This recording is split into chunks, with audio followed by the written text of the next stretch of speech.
ko gis ñu ngi fi amee ay coffee mugs dañoo defar coffee mugs of all types so la amee seen business yi ngeen bëgg a defar coffee mugs mbete it ngeen bëgg a defar li nga xam ne nag mooy seen birthday presents yi ku seen love ones yi so la ñuy Gambian Talents promotion ñun ñu jox leen ko coffee mugs yu baax you know of all type bu nekkee wedding la bu nekkee da nga am sa love one bu nekkee da nga am sa fiancé bu nekkee da nga am ki nga xam ne nag mooy sa jëkkër mbete it sax sa yaay oo sa papa oo sa business boo xam ne yaa ngi ko bëgg a promote bëgg a faa def nag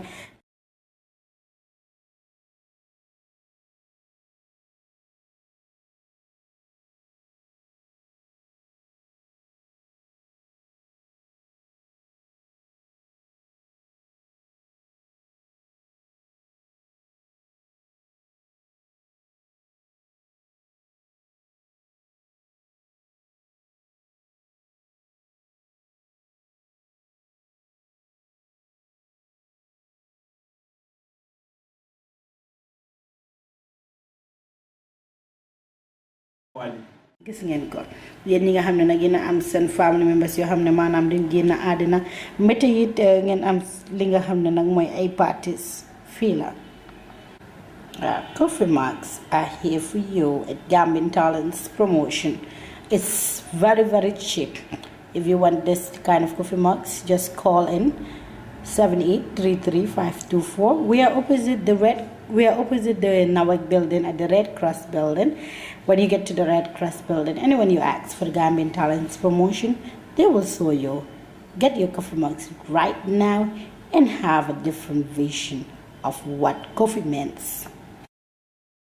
Fanabela ndabadi bunka Gambian Talents winning TV boy ngoe wate wati nkawale la moy wate wati nkawale jube ndajawaro ngoe badi bunka Gambian Talents TV solemu mbeji mbetema ko sungalango ngoe ko mbeji mbetema ko min sungalango taj. What is your name? My name is Lamin Baro. Yes. You have totally failed completely. It's at a shit. Yeah. This is unacceptable. Yes. This is not what we fought for. We are the one who put Adam Baro where he is. Today he's abusing his power. Yes. Abusing his power. You were given a permit. Why do you think why is the security? It's Adam Baro who is penetrating, who is involved in. Yes. Because we permit police have no problem with us. But they are the one who is stopping us not to move. Not to go for proceed on our protest. It is Adam Baro and in the First Republic. Are you prepared to? I am. Thank you. Kindly, and what is your date of birth, Mr. Saine? 11th February 1951. And where were you born? Then Batos, we call Banjul, the Gambia. Yeah. So, and could you give us a brief summary of your educational background?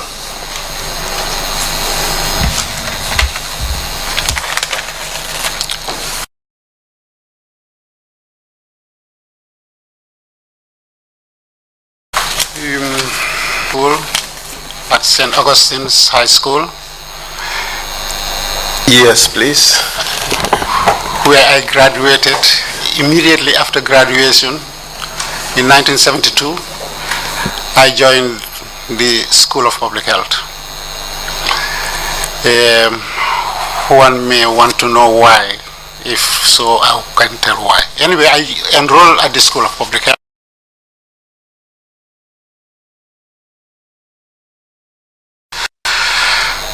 To do the public health course, so I was simultaneously employed as a third-grade civil servant whilst doing the course. Completed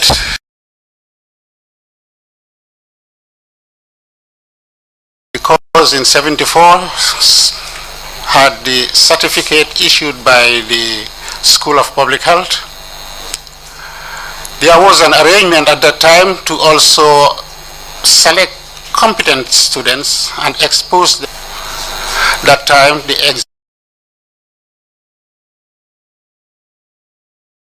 meals would be prepared in London. They would satisfy it. But we had to travel to Sierra Leone to sit to the exam.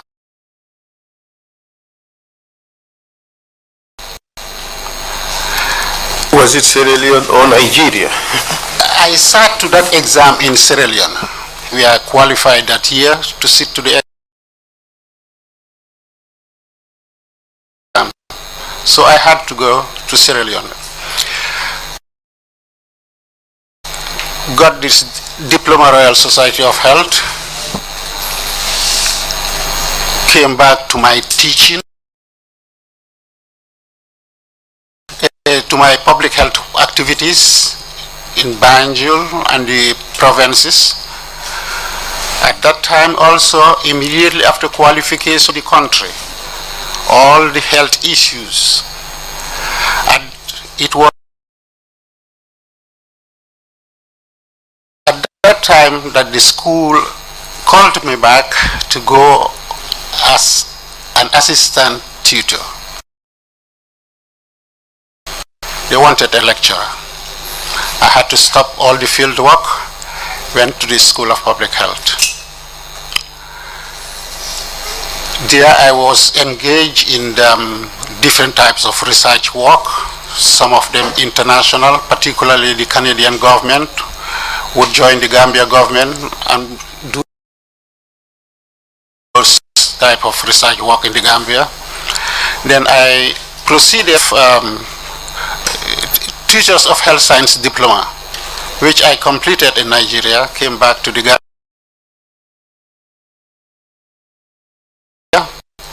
Which institution in Nigeria? That was the University College Hospital in Ibadan. That was where we did this program. Then I came back to the School of Public Health, continued my teaching until I had another opportunity to upgrade. I went to Dundee University in Scotland to do the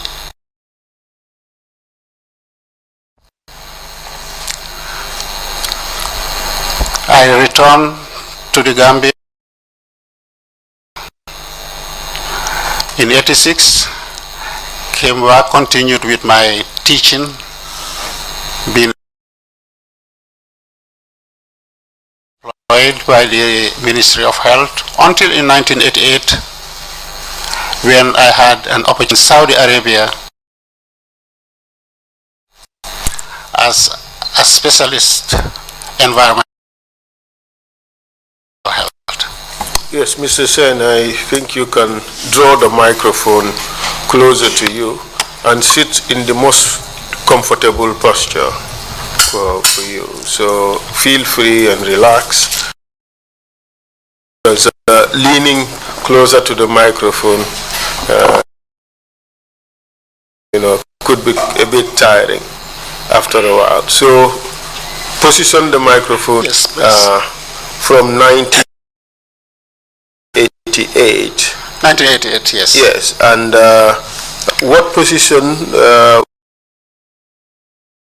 you working in? What was your job in Saudi Arabia?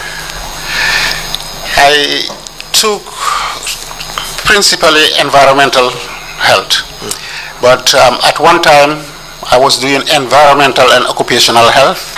This was in Riyadh. Then I went to Medinat Yambu, and I continued with some Saudi. And I was responsible for young Saudis, train them in the field. That was the time they were starting this process of Saudization. So I was doing environmental health and also teaching and supervising a small public health laboratory which we had.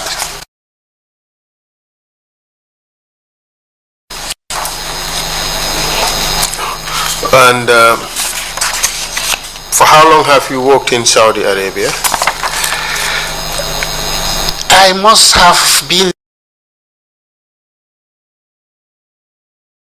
for a period close to 21 years because I thought I would be back in the Gambia after 3 years. I found myself being locked up there, continue signing and resigning until I did it 7 times before coming back to Gambia. Saudi must have been very nice. Yes, some very positive sides, nice company, especially with the Gambian community. We have a small Gambian community here that made me feel very comfortable, like we have a mini Banjul inside Saudi. And take it that most of them, the preponderant majority, must have harmoniously with them, didn't you? Perfectly well. Thank you very much. That's good to underline. And you left Saudi in 2008. What did you do thereafter? I came back home. Then the Diocese of Banjul engaged me. They have an office called Catholic Development Office, and I was hired as a project manager.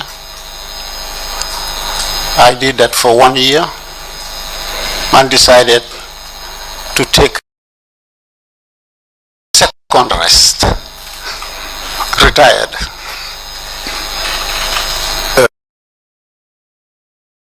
Wonderful. Well, it's quite up in Banjul, in a predominantly Muslim society, while you professed the Christian faith. Whilst I was growing up, I never felt I was a minority. That never occurred to mind. It was later when I started reflecting back that certain things come to mind. But whilst going through it in Banjul,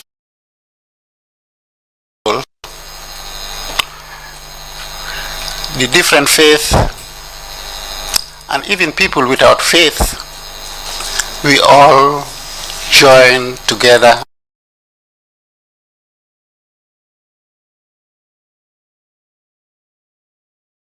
walked and live harmoniously. I'm referring here to people whose parents believe only in the Jalang and the Tur, which was not in conformity with Christianity. Yet we have also the Christians and the Muslims. We never have an issue. Perfect relationship. We shared everything.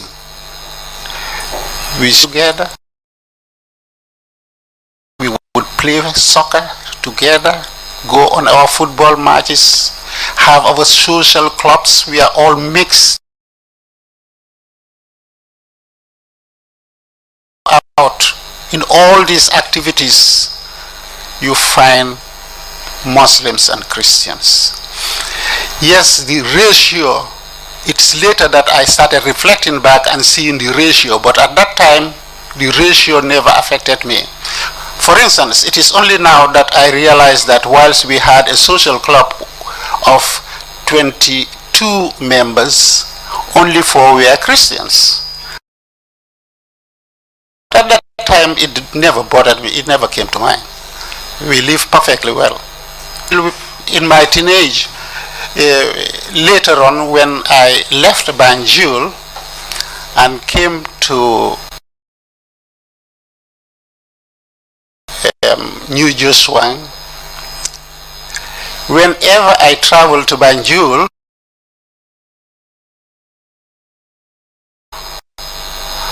I found it a little bit difficult to come back in the evening. I would then spend the night in Banjul, and the night be in a Muslim home. These were my friends in the Muslim home. But as I said at that time, it never came to mind that you are doing this in a Muslim home. That was the last thing to occur in my mind. Throughout the First Republic, did you ever have occasion to feel that you are discriminated on grounds of religion, or that your exercise of your faith was being? Not at all. Maybe in a small way in society where we socialize. We used to have social clubs. After our studies, we would go to the beach, Banjul Beach, and play soccer. In many instances, at the end of the soccer, we would fight. Who would be fighting? Against club. One club against the other. Who is in that club? As I said, if you fight my club, you will be fighting 24 Muslims. It's only 4 Christians you will be fighting. But we would fight. We go and play tennis because we would be obstructing traffic, and it was risky. But at that time, as young people, the risk, we would take any risk. We see the police van coming, we could tell at a distance before we sight the vehicle. We could tell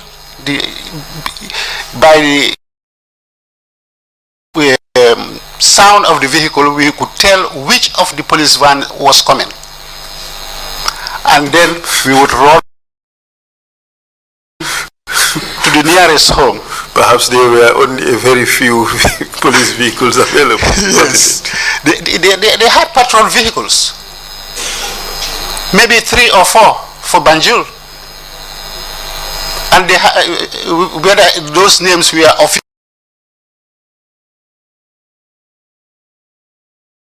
or it was us, the Ndongo boy. I mean.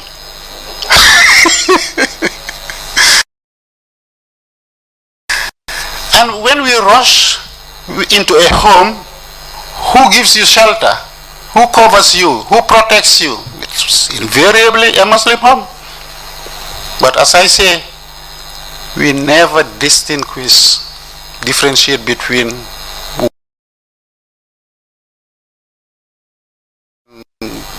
home to another based on religion or celebrations.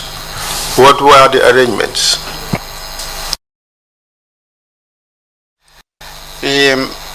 Still during that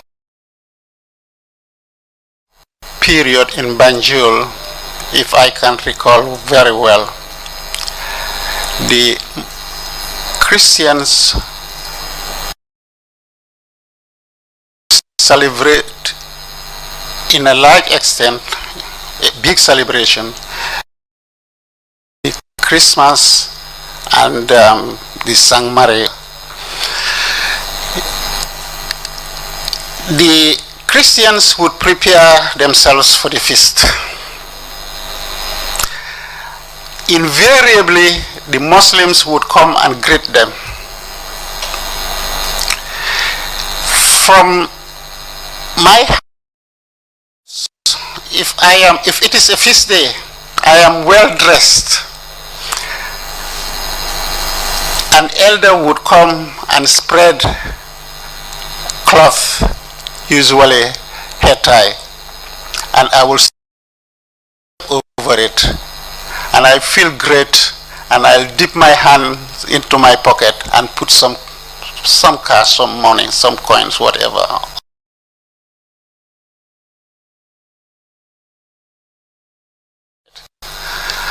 Those were Muslims.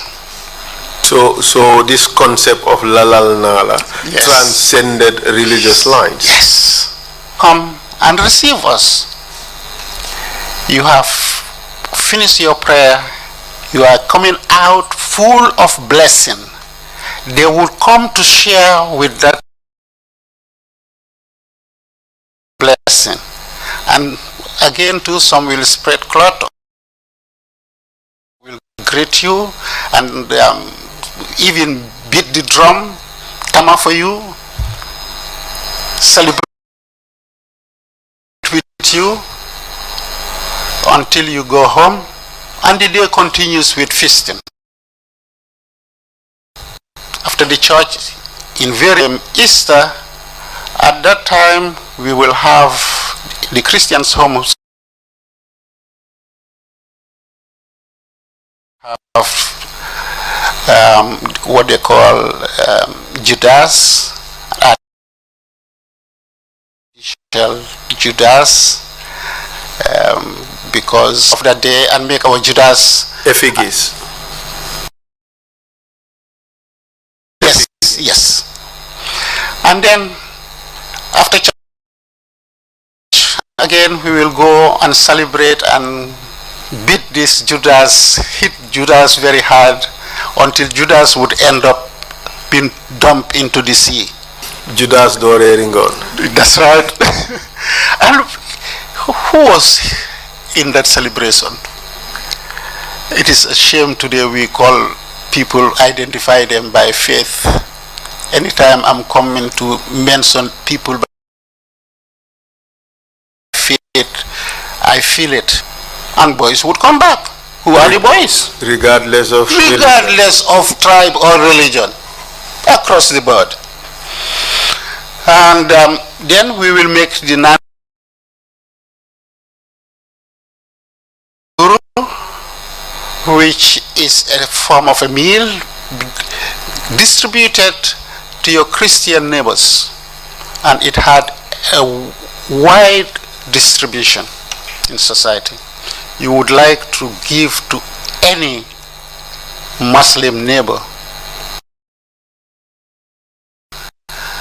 Now, if it is the Sangmari, the Christians would have a procession, and during that procession, especially the Divine Mercy procession, coming from Holy Spirit to Hagan Street,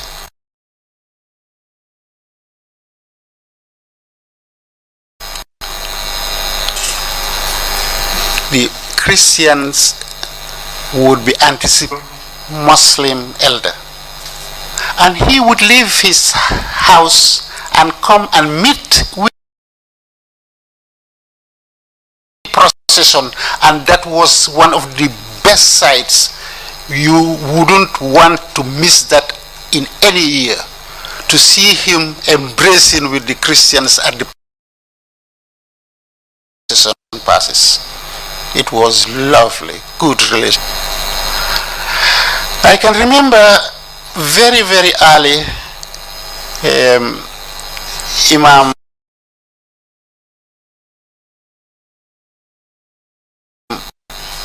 Lamin Ba, Hagan Street, would be passing by, going to the mosque where we have Independence Drive, and we Christians would be excited to be the ones beating the drum for the Imam to go to the mosque.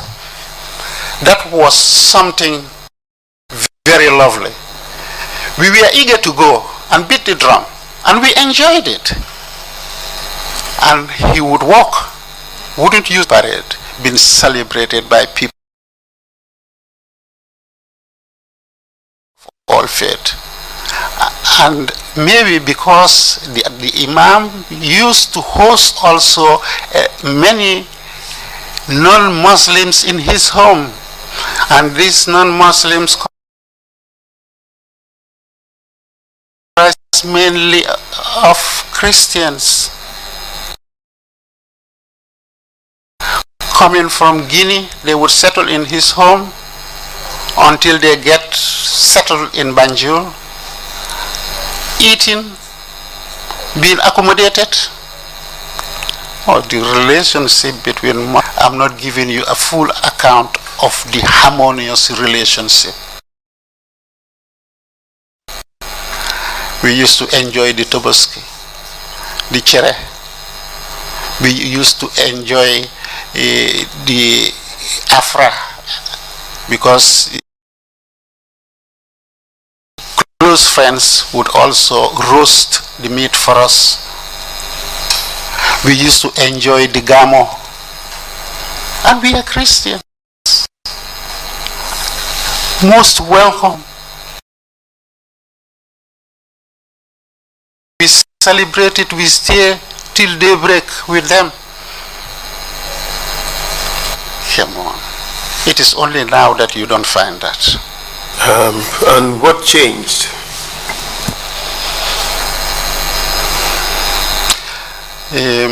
Is that a question? Yes. If so, I didn't get the question. What changed and when change happened? The social interaction was diminishing.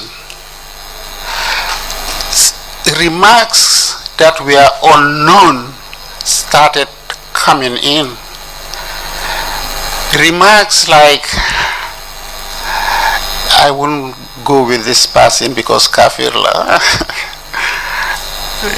You would hear people making an argument and they would look at you and say, you don't Julit because you don't go to the mosque. It is only then. These are very, very recent. Very recent as in what period? First Republic, Second Republic, or Third Republic? Certainly in the Second Republic. This we are not heard of in the First Republic. It was only in the Second Republic that they started coming home. And also I must emphasize that it was towards the end of that Second Republic, not some few problems that started to crop up, which people may rightly or wrongly interpret as an attack on religious freedoms. Would you agree? I do agree. And it was in fact because of the violations or perceived violations that you are aggrieved about, which occurred in the Second Republic, which prompted you to write a book on the subject. Yes, lead counsel. That's true. And what is the title of the book?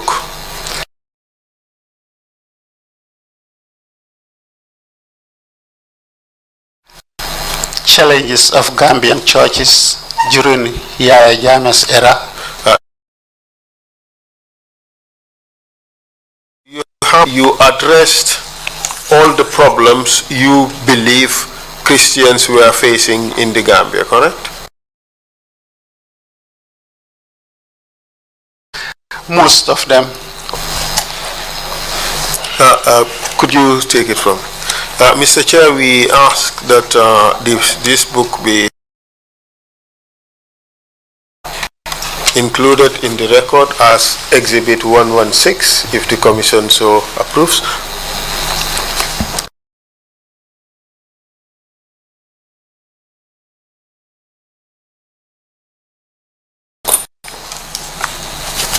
Request granted.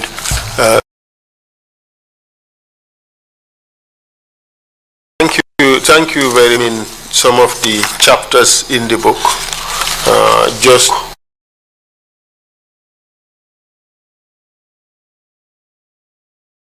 you drew experience from living in Saudi Arabia.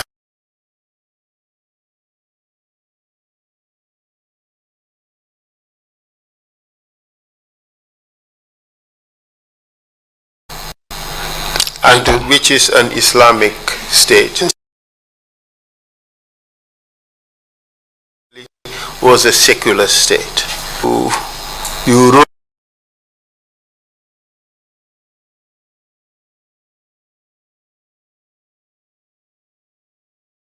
a chapter, brief chapter on the history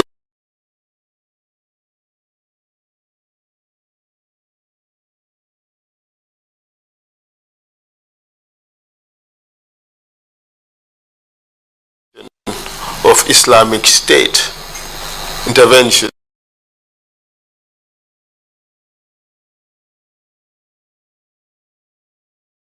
or efforts of Knights of Saints Peter and Paul, the reaction of the Supreme Islamic Council to the declaration of Islamic State.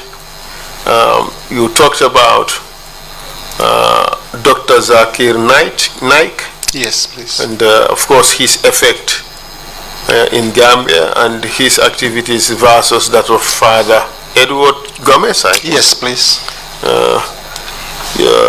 You talked about the paper by Matthew K. Jallo, yes, entitled The Gambia, Inviting Radical Strain of Islam, the New Political Activities and Overt Politicism of 2016. Interesting. That's correct. Then you talked about the Gambian Christian Council, their National Day of Prayer, and then the Roman Catholic Diocese of Banjul, their annual procession, and all the activities really of the members of the Christian faith aimed at protesting the decision of Jammeh to declare the Gambia Islamic State. And so on. And you talked about all the other activities that also led to the removal of Jammeh when he lost elections, and the inauguration of, or the ushering in of the Third Republic with the inauguration of Adama Barrow. And that's it about the book. That's true. So in a sense, a lot of it talks about really the attack, or what you think, what you believe is the violation of the rights of the Christians by declaring the Gambia an Islamic State. So we would come to that later. Thank you very much.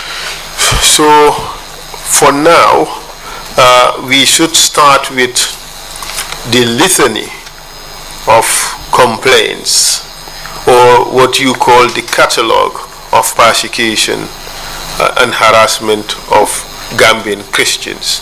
And the first one you mentioned is that on Sunday, 5th February 1997, a number of Muslims from Pipeline Mosque attacked some regular Sunday worshippers at Omega Evangelical Church of the Gambia. Can you tell us more about that? This church is situated at close proximity to a mosque, and that is the outstanding thing, the close proximity. Ideally, there should be a minimum distance which is quoted by law between a church, site of a church, and a mosque. And the people who came up with that piece of legislation made no mistake. They had a good foresight. The mosque had worshippers who came on a special day of prayer. It was different from any other day. It was a special day of a prayer. And before they gathered round for the prayers, the Christian community was already assembled inside the church. One may ask and even speculate or think that they were not even aware of the presence of the Christian community. That can be argued. They spread their prayer mats, which is not unusual, around the mosque, occupying part of the road. When the Christian group from the church were ready to go home, the area, the exit points were fully occupied. And tension and noise started coming up. People who want to pray in the location and people who want to move, to be allowed to move away from that area. And it led to a commotion. And the people who were at prayer, when they finished their prayer, they took revenge also, particularly the youths. They hurled some stones onto the church. Some windows were broken. The police intervened. The police made some arrests.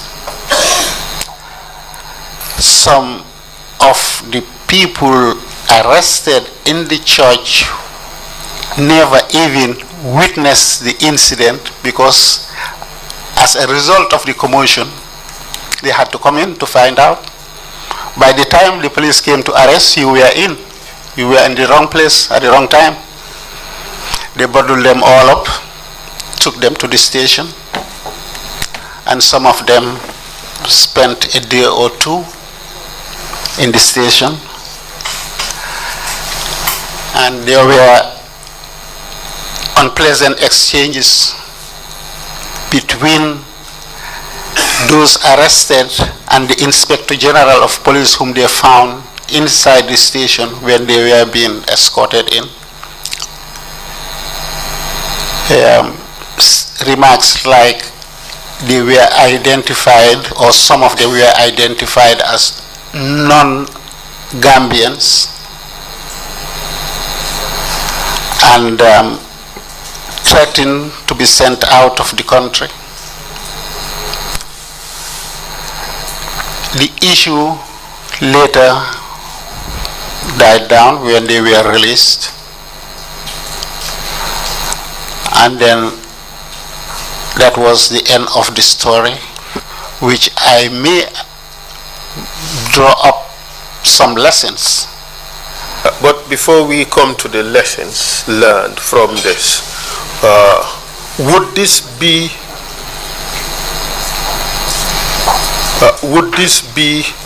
your first experience or knowledge of direct confrontation? Sure. Between Christians and Muslims. These were strange things happening in our environment. Okay. So this was basically an aberration from everything that had happened before. Yes. It's sure. And this also happened on an Eid day, correct? Sure. That Eid day coincided with a Sunday where Christians would also be worshipping.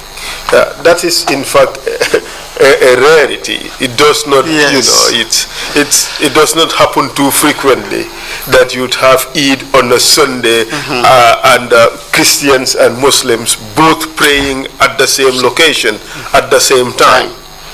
So this was in fact the first instance, at least at around that area where this thing is happening. Sure. So there was no, in fact, planned activity for Muslims to attack or interrupt Christians, correct? I don't think it was planned. And it was never planned. Likewise, one wouldn't expect that the Christians would have planned to also disrupt the Muslim prayer. Nothing was planned. So in a sense, what happened here was just basically a coincidence of two faiths exercising their beliefs or they're practicing their religions at the same time. Is that correct? I agree with you. And because of the sheer numbers of the Muslims and the space available for prayer, they had to extend their prayer mats all the way to close to the church. Agreed. And so this created what one would perceive as just a mere inconvenience. Wouldn't it that be the case? I totally agree with you. In fact, I have previously heard about this story, and the explanation that was given is that the Christians were playing very loud music when the Muslims were also performing the prayer, which basically created some form of noise pollution or obstruction whilst the Muslims were praying.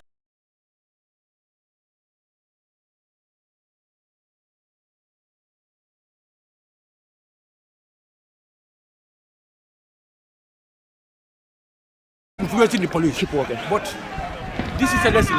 He was like Adam Barrow. We are going to deal with him. He's going to be accountable for it. Thank you so much. Thank you so much, sir. Barrow movement na mol bina jangati. For the 5 years of the carry. Wagwan, me never carry. Afu Barrow go Gambia no last in there. Gambia no go ya wuli. Me never carry. Okay, don't wulu ta janem ba wulu dem fa wulu na everything baby gan. Pamit bambulu yem sisa mendela do so na. Yeah.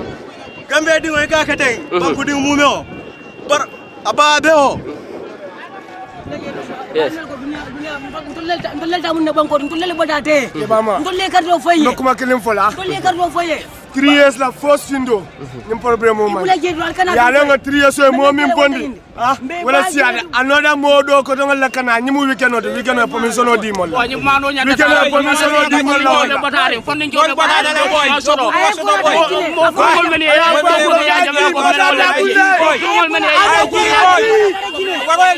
Adam Baroti. Hey.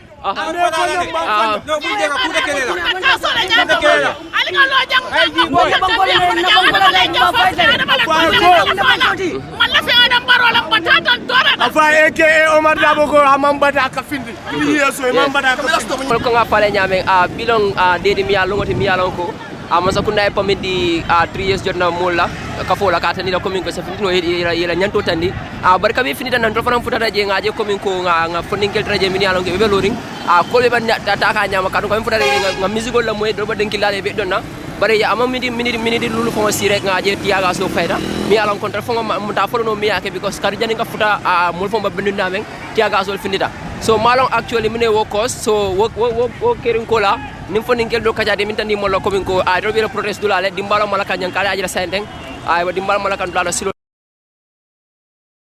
Adam Barrow la barama. Adam Barrow la barama biya wala tele. Barama nyami go yininga. Tiaga so fe mo ngam permission ya di mo la. Tiaga so fe mo kam. Wala la li pato ko la janga ade. Adam Barrow la teke.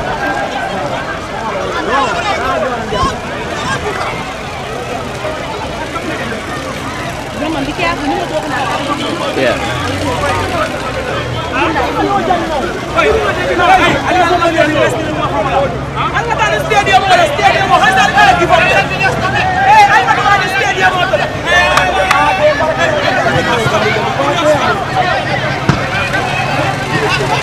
They are coming, tear gas. Huh?